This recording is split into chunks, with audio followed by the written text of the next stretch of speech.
Before delving into today's case, we would like to thank our long-term sponsor, Babbel. Babbel is a language learning app which provides award-winning courses in languages such as French, Spanish, Italian, German, Dutch, and many more. A life goal of mine is to become fluent in another language, and I'm continuing to study Spanish and Italian on the app. Having Babbel as part of my daily routine has helped enormously in retaining vocabulary and grammar, with lots of great activities available in reading, writing, listening, and speaking. As well as having achieved a certificate in both Spanish and Italian thanks to Babbel, I have made connections to family over in the USA who speak Spanish and have utilised what I have learned on Babbel to communicate with them. I definitely feel much more confident in my abilities, and that's all thanks to Babbel. Unlike several other language learning apps on the market, the content has been made by genuine speakers of the languages and don't work by an algorithm or material generated by computers. The content is also enormously useful as it prepares the learner for real-life situations. Another fantastic aspect of Babbel is that there are no adverts and you can participate in lessons offline too. Doing 15 minutes of Babbel a day will have you speaking a new language in just a few weeks, and further your learning with Babbel's upgrades to the app, such as short stories, culture clips, a podcast, and Babbel Live, where you can add live classes to your existing subscription or for an additional fee, or just subscribe to them as a standalone product. Head to the link in the description below to get 65% off Babbel, less than $5 a month to learn a language. Thank you once again to Babbel for sponsoring today's video.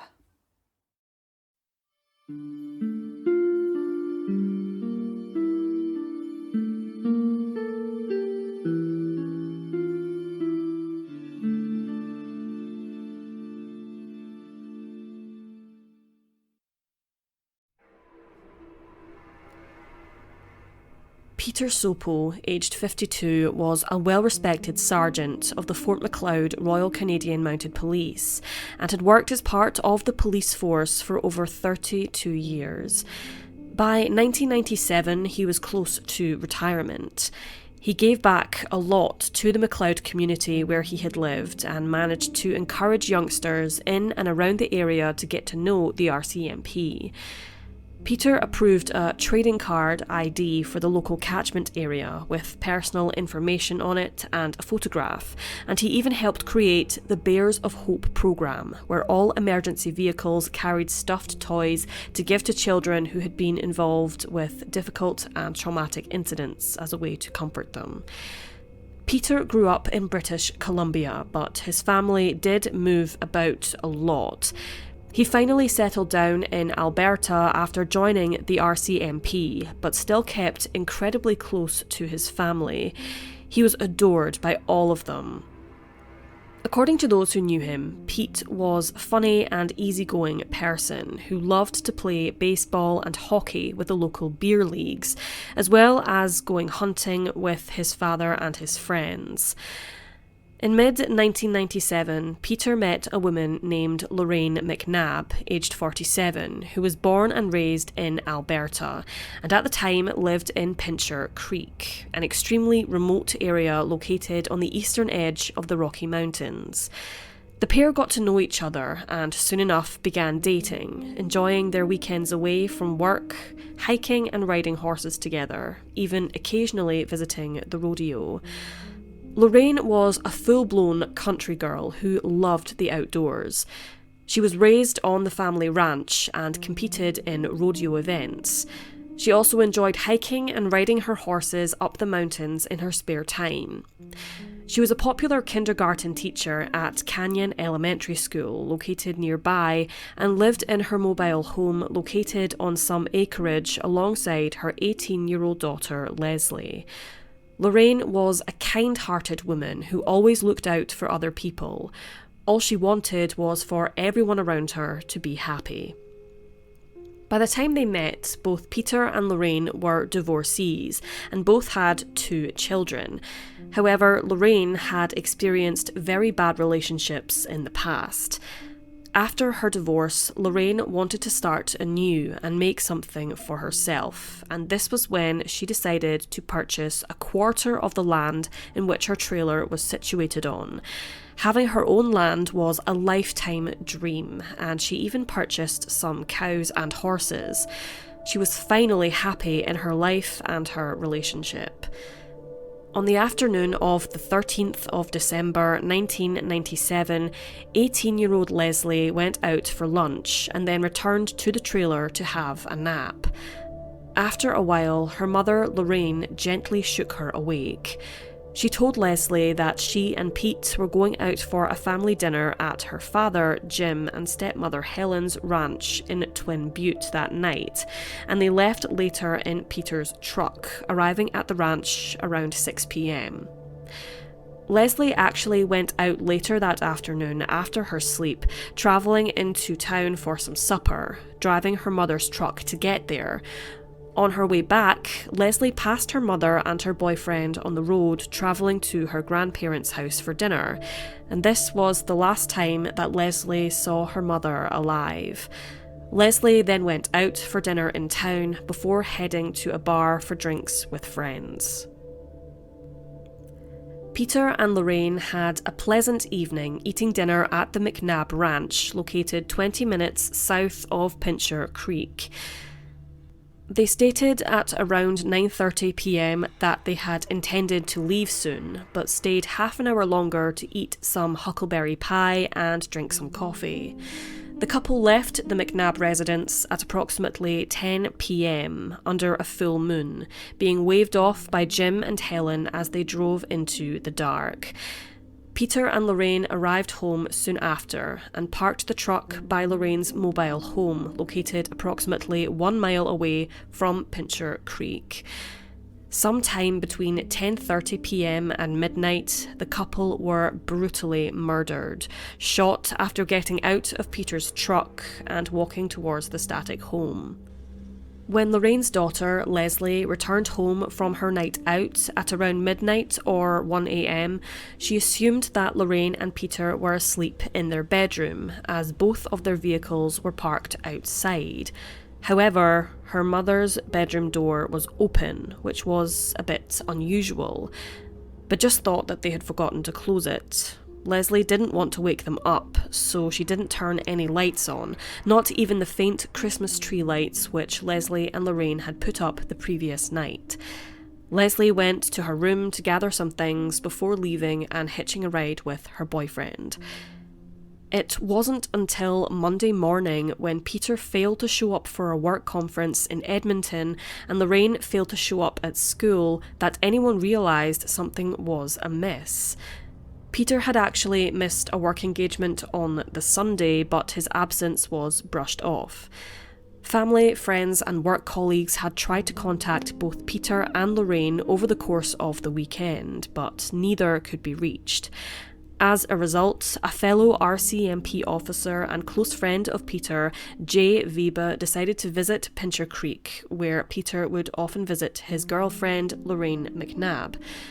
Jay had introduced Peter to Lorraine before they'd started dating. On Monday the 15th of December at approximately 11:30 a.m, around 36 hours after they were killed, the bodies of Peter and Lorraine were found by the RCMP in a horse trailer in the yard near to Lorraine's static home. Their killer had hidden their bodies in the trailer before covering their tracks. Nothing at all seemed out of place at the property. The officer who found the bodies, Jim Siemschuk, looked through one of the gaps in the trailer where he saw his colleague Peter Sopo's body lying on one side of the trailer floor and Lorraine's on the opposite side, her body lying face down. Investigators didn't find what they expected to at the scene. There were no bloodstains, footprints, or shell casings, which indicated that the killer had carefully orchestrated their plan to kill the couple and cover their tracks in the process.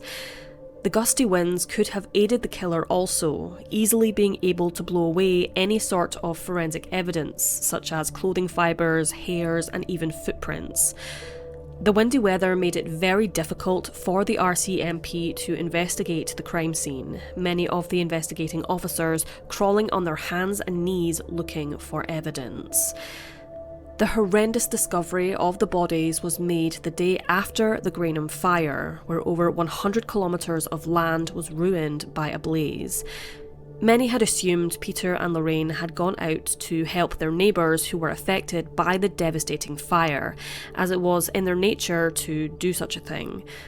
Lorraine failed to pick up her son from his father's home, but as previously mentioned, they presumed that she was helping those affected by the fire.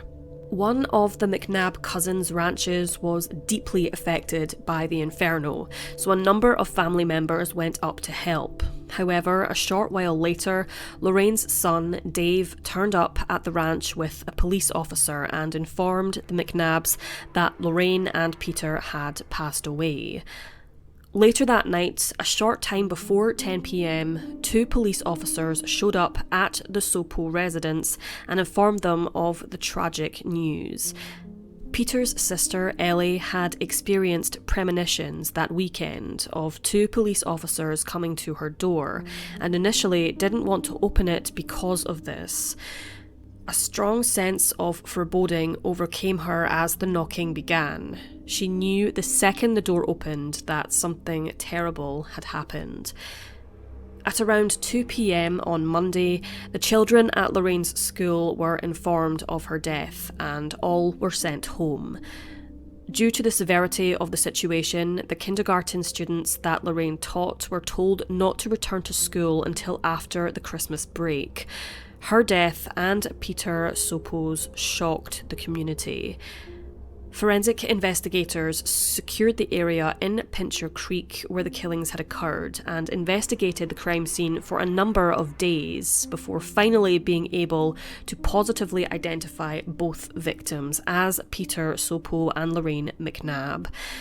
Both had been shot with a .22 rifle in an apparent homicide, just moments after leaving Peter's truck and walking towards the back door of Lorraine's trailer. Peter was killed first as Lorraine tried to flee, but she too was shot and killed seconds later. It is believed that the killer or killers were hiding on the property that night before they struck. Despite extensive searches for the murder weapon, the firearm has never been found. Authorities searched the surrounding land and rivers and questioned a large number of Pincher Creek residents, but their efforts were fruitless.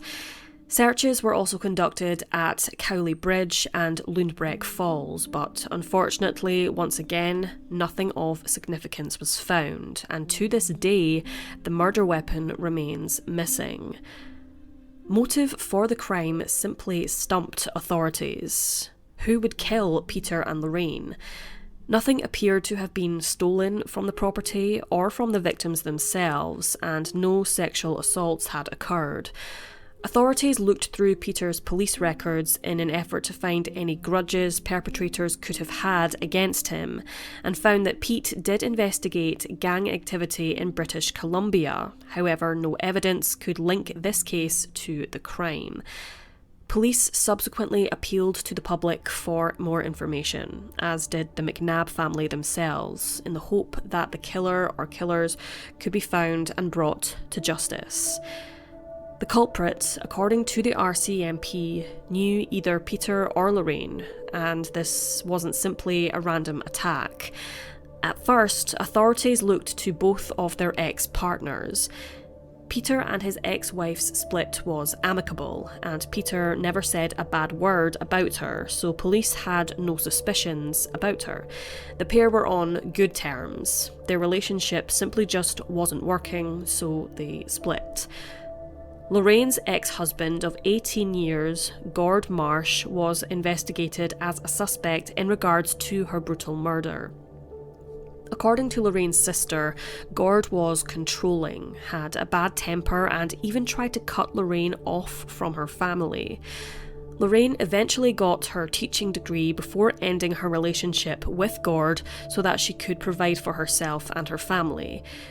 During the worst bouts of emotional abuse, Lorraine stayed with her brother, Stan, but discreetly hid her vehicle on his property so that Gord wouldn't find out. Gord denied ever being emotionally abusive towards Lorraine. Gord was questioned by police a few times, but he claimed to have been working on his ranch with his son at the time of the murders. Authorities had no choice but to let him go free, as there was no evidence to link Gord to the crime. Another man was considered the prime suspect by the McNabb family, a man named Wally Sparks. In the months prior to her murder, Lorraine was experiencing a vast amount of unwanted phone calls, around 20 per day, from one of her ex-co-workers, Wally Sparks. Police subsequently looked into this individual and some very interesting information came to light. Wally Sparks, a grade 4 teacher at Livingston Elementary School in Lundbreck, where Lorraine previously worked, was quite a lonely but intelligent man and a known disciplinarian. He had experienced a difficult few years after his wife passed away from cancer in 1993, and Lorraine, being the caring person she was, became acquainted with him. There was an occasion where the two went on a canoe trip and Lorraine saved Wally from drowning, and from that moment on, Wally saw Lorraine as his hero, and in turn he became infatuated with her. The duo went out for coffee and dinner dates a handful of times, but Lorraine concluded that Wally wasn't really her type. Shortly afterwards, she met Peter Sopo and started dating him, but Wally wasn't ready to let go of Lorraine just yet. His behaviour became quite obsessive, especially with his persistent phone calls to Lorraine, spontaneous gifts left at her front door, and turning up at her friends' houses out of the blue to shower her with flowers. Lorraine felt extremely uncomfortable about what Wally was doing, especially since she was now dating Pete, but Wally saw the situation differently. He apparently told his co-workers that Lorraine was cheating on him with Pete, despite the two only ever having had a couple of dates. It was at this point it became apparent that Wally was displaying stalking behaviour towards Lorraine. He would also turn up at rodeo events Lorraine would attend, and even on one occasion showed up on a private ranch belonging to one of Lorraine's friends where they were riding horses together. Days before they were killed, Pete and Lorraine attended a Christmas party with RCMP colleagues about an hour away from Pincher Creek, and Wally turned up. He seemed to always know where Lorraine was and what she was doing, but how he knew this information is a mystery. Authorities received a tip from a family friend of the McNabbs, an electrician named Randy Donahue, regarding a red sports car being parked at the end of a dead-end gravel road near to Pincher Creek at around 8 p.m. the night prior to the murders. Randy was doing some wiring work in the area at the time. Thinking the driver was having some car troubles, Randy offered to assist them. However, they abruptly sped away in a southern direction. Unfortunately, Randy couldn't give an accurate description of the driver. The car being parked in such a rural spot in the dark was suspicious. It suggested that the person or persons in the vehicle may have been watching Lorraine McNabb, possibly tracking her movements. Another witness who claimed to have seen the same red two-door sports car described it as being similar to a red or maroon 1973 Mercury Cougar, and Wally Sparks had the exact same car. According to other witnesses, they saw a similar car being washed at a local car wash the day after the murders, but no other information regarding this lead has ever been revealed to the public. It is not known if this car was Wally's. Sparks also owned a .22 caliber rifle which was found to be missing from his gun rack in his basement during the police search of his house in Cowley and his acreage near Crow's Nest Pass. Wally's son told authorities that he had friends at the Sparks home on the night of the murders. However, at some point, Wally left, and he couldn't remember where he was or what he was doing. Wally also refused to take a lie detector test in regards to the murders. Police did release Wally without charge, but it was at this point he committed himself to a mental health facility where he stayed for just over a month. His reasoning for entering the psych ward at Lethbridge Hospital is unknown. Afterwards, however, he lost his teaching job at Livingston Elementary and got an office job. Some of Wally's friends insist that he was not involved in the murders. He had been through so much trauma, losing his wife to cancer, and was reportedly devastated after Lorraine's death. His friends believed that it wasn't in him to kill someone. Plus, Wally wasn't a particularly strong or tall man, so many believed that he wasn't capable of shifting the two bodies of Peter and Lorraine into the horse trailer where they were later found. In the following months, the small vicinity of Pincher Creek became subject to a number of other disturbing incidents. The Sopo McNabb murder was the first killing to happen in Pincher Creek in over 30 years, and yet just a month later, a local man named Albert Schultz was found bludgeoned to death outside the local museum. 2 men admitted to manslaughter, and in 1999, the body of a woman missing for 3 months, Melinda White, was discovered in Castle River, a short distance away from Pincher Creek. Unfortunately, her killer has never been caught. Another suspect in the Sopo McNabb case came to light following the murder of local 26-year-old truck driver Darren Varley in October of 1999. On the 2nd, Darren went to a local Pincher Creek pub with some friends after a long day at work, apparently having a 10-hour drinking binge before he and his friend got into a fight with 2 men in the parking lot. Darren somehow became convinced the men had kidnapped his girlfriend. Michael Ferguson, a local RCMP officer, showed up and spoke to Darren, asking if he was drunk, before Ferguson punched him and cuffed him, taking him to the police station to be placed in a cell. Later that night, Darren and Michael had a scuffle in the holding cell and 2 gunshots were heard. Officer Michael Ferguson was subsequently charged with second-degree murder. It was then that it was wildly speculated that the RCMP may have been involved somehow in Peter and Lorraine's murders in Pincher Creek, maybe Michael Ferguson himself, but this was dismissed. All suspects in the case were eventually dismissed, except Wally Sparks. His case was taken to the Crown Prosecutor to lay charges against him, but it was refused due to lack of evidence to convict. The only other pieces of evidence which could lead to some answers were 2 anonymous letters, which were sent to the RCMP investigator Perry Kuzma in August and September of 1999. The letters contained information regarding the Sopo McNabb murders, but it is not publicly known if anything else of significance was contained in these letters. It hasn't been disclosed to the public where the postmark on the letters was from, or even if the anonymous writer was a suspect in the case. From this point on, no further developments were made. Nobody has ever been arrested in regards to the Pincher Creek murders. Peter Sopo's funeral was held on the 20th of December 1997 in Edmonton, Alberta, and the service was conducted in a regimental fashion. His funeral was attended by over 700 colleagues, friends and family.